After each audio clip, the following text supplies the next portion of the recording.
Itong aking ACC, 40 amperes. Hindi ko na siya ginagamit. Kasi dito sa aking battery, na pinapagana itong 3 kilos na inverter, 1 solar. Dito na ako sa grid. Dito na ako kumukuha ng charge. Diyan ako na kumukuha. Ngayon, kaya ako mag-assemble nitong timer switch. May dalawa akong timer switch. Tapos, magnetic contactor. Tapos itong utility box, distribution box. Ang mangyayari kasi, magkakaroon lang ng oras ang pag-charge nitong battery ko. Yan, dyan nakalagay kasi ang aking battery. Magkakaroon lang siya ng oras. Tapos yung load ng aking 3 kilowatts inverter, may oras din yan. Kaya dalawa yung aking timer.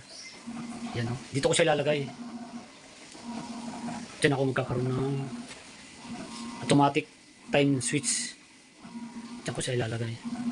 Bali ngayon, i-assemble ko muna siya. Tsaka ko siya ilagay doon sa pagitan ng aking ibabaw ng grid tie inverter. Sige mga solar, at i-assemble ko muna.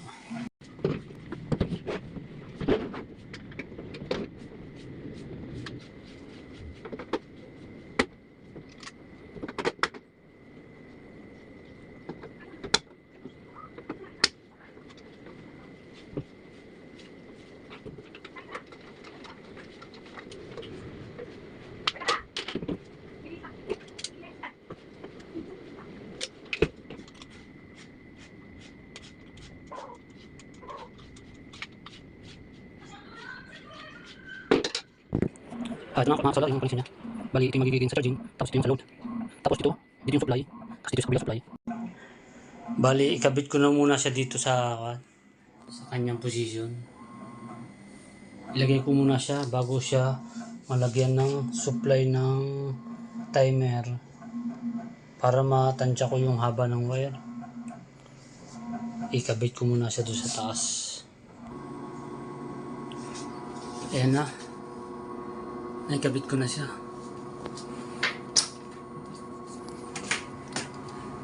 Kinabit ko muna siya para matansya ko yung magiging supply ng aking timer.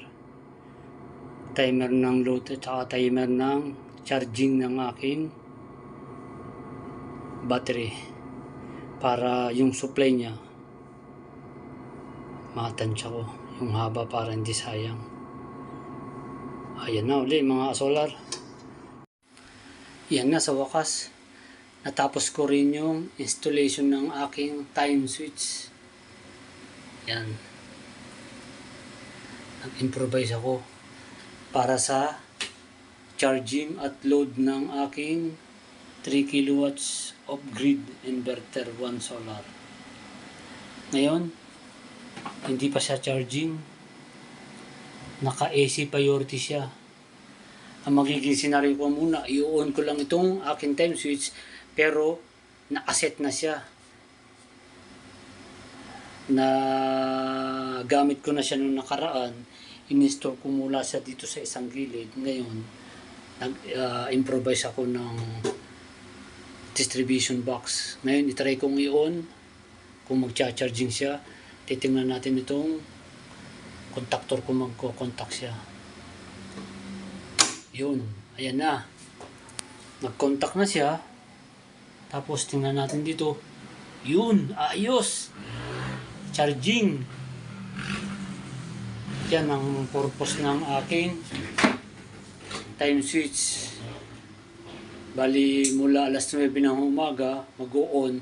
Alas 3 ng hapon, puno na yung battery ko, mag-o-off na siya ng kusa. Ngayon naman, dito sa akin load.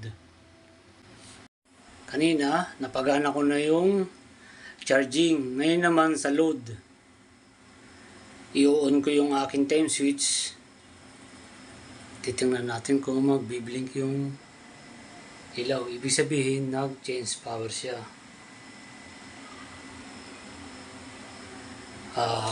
Itaas ko na muna itong aking circuit breaker sa load. Tapos, i-on ko lang to. Tanggalin ko yung lock.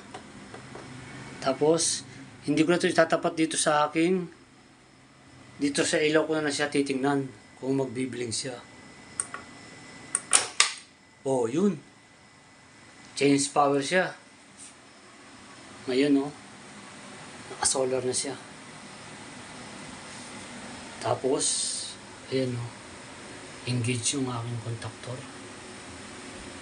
Yan ang maging senaryo. Bali itong aking load, alas 5 ng hapon hanggang sa alas 7 ng umaga.